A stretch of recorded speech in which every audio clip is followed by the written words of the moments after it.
নমস্কার বন্ধুরা, আশা করছি তোমরা সকলে খুব ভালো আছো। তোমাদের ভালোবাসা ও আশীর্বাদে আমিও কিন্তু খুব ভালো আছি। তো বন্ধুরা, এখন বাজে ঘড়ির কাঁটায় কিন্তু 11টা। তো স্নান করে চলে এসেছি। আজকে হলো শ্রাবণ মাসের প্রথম সোমবার। শ্রাবণ মাসের প্রথম সোমবার আমি বাবা ভোলানাথকে কিভাবে পুজো করি সবটাই আজকে তোমাদের সাথে শেয়ার করব। স্কিপ না করে অবশ্যই আজকের ভিডিওটি তোমরা কন্টিনিউ করো। শ্রাবণ মাসের প্রথম সোমবার শিব পুজো করতে কি কি লাগে? প্রথমে আমি এখানে আকন্দ ফুল আর নীল ফুল দিয়ে মালা গেঁথেছি। তার সাথে নীল ফুল, আকন্দ ফুল, সাদা জবা, ধোতরা ফুল সব কিন্তু আমি রেডি করে রেখে দিয়েছি। বেলপাতা, পুষ্পপত্রতে আমার সব কিছু রেডি করা হয়ে গেছে। তারপর আমি রেডি করে নিয়েছি ঘি, মধু, দুধ, আতপ চাল, তিল, আর সাথে সাথে আমি 3 রকমের ফলও রেডি করে নিয়েছি। পেয়ারা, কলা আর আছে লেবু। এই 3 রকমের ফলই আজকে আমি বাবা ভোলানাথের জন্য জোগাড় করে রেখেছি। তাই আমি সবগুলো থালাতে সুন্দর করে পুজোর জন্য গুছিয়ে রেখে দিচ্ছি। তার সাথে আমি এখানে সন্দেশ আর 10 টাকা দিয়ে বাবাকে ভোলানাথকে পুজো করে নেব। শ্রাবণ মাসের প্রথম সোমবার শিব পুজো করতে কি কি লাগে? তো আমার যা যা লাগে আমি সব কিছু সুন্দর করে গুছিয়ে রেখে দিয়েছি। তারপর আমি বাবা ভোলানাথকে এখন স্নান করিয়ে দেব। বাবা ভোলানাথকে যখন আমি স্নান করিয়ে নিচ্ছি, তার সাথে দেখো আমি একটা বেলপাতা দিয়েছি। এখন আমি জল দিয়ে স্নান করিয়ে নেব। শিব পুজো করতে এমন কিছু দরকার হয় না। তুমি বাবা ভোলানাথকে যা দেবে, বেলপাতা, ফুল দিয়ে যদি পুজো করো, বাবা কিন্তু সেই ফুলটাই তোমার গ্রহণ করবে। ওতেই কিন্তু বাবা ভোলানাথ খুবই সন্তুষ্ট থাকে। তো আমার এখানে স্নান করা হয়ে গেছে আর আমি এখন সবাইকে একটা কথা বলতে চাই, অবশ্যই তোমরা প্রতি সোমবার বাবা ভোলানাথের পুজো করো। যে যেভাবে পারো সেভাবেই বাবা ভোলানাথের পুজো করো।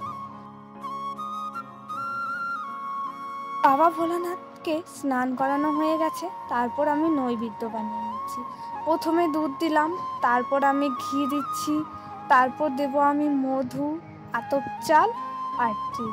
সব কিছু দিয়ে আমি একটা নৈবেদ্য বানিয়ে নিচ্ছি।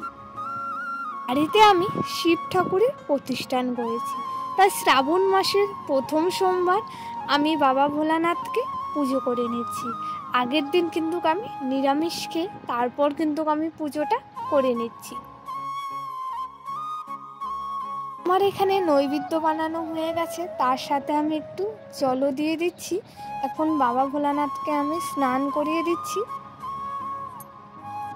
আমরা যখন বাবা ভোলানাথকে মাথায় জল ঢালি তখন আমরা একটা মন্ত্র বলি, ওং নমঃ শিবায়, ওং নমঃ শিবায়। এই মন্ত্রটা কিন্তু আমরা 3 বার জপ করি। আমার তো বাবা ভোলানাথকে স্নান করানো হয়ে গেছে। তারপর আমার কাছে হলুদ চন্দন নেই, তো আমাদের ঘরে যে চন্দন আছে সাদা চন্দন, সেটা দিয়েই বাবাকে আমি এখন তিলক কেটে নিচ্ছি। আমি যখন বাবা ভোলানাথকে প্রতিষ্ঠা করেছি সবসময় কিন্তু আমি এইভাবে বাবা ভোলানাথকে পুজো করি। আর আমি এইদিকে দেখো তিলকটা বাবাকে পরিয়ে দিচ্ছি।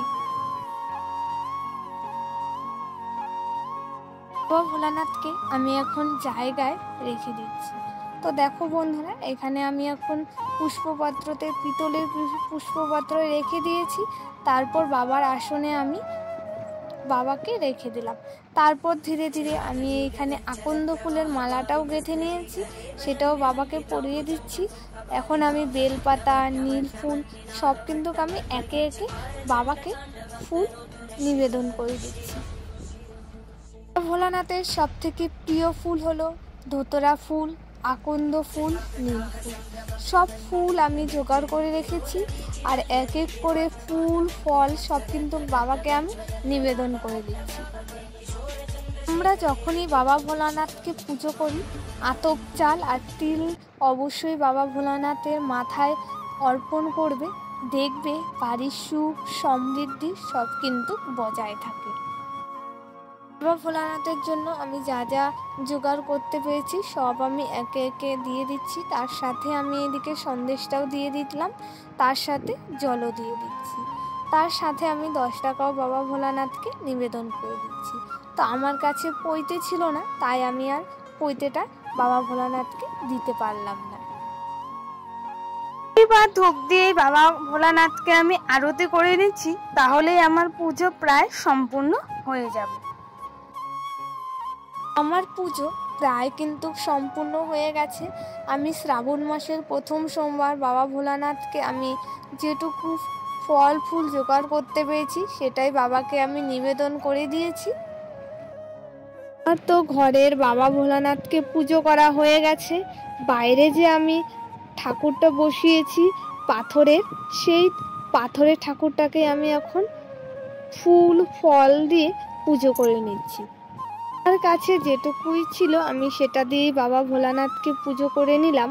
তো ভিডিওটা কেমন লাগলো অবশ্যই তোমরা কমেন্ট করে জানিও। ভালো লাগলে অবশ্যই তোমরা লাইক কমেন্ট শেয়ার সাবস্ক্রাইব করে দেবে। তো কোথাও যদি ভুল ত্রুটি হয়ে থাকে তোমরা অবশ্যই আমাকে কমেন্ট বক্সে জানিয়ে দেবে।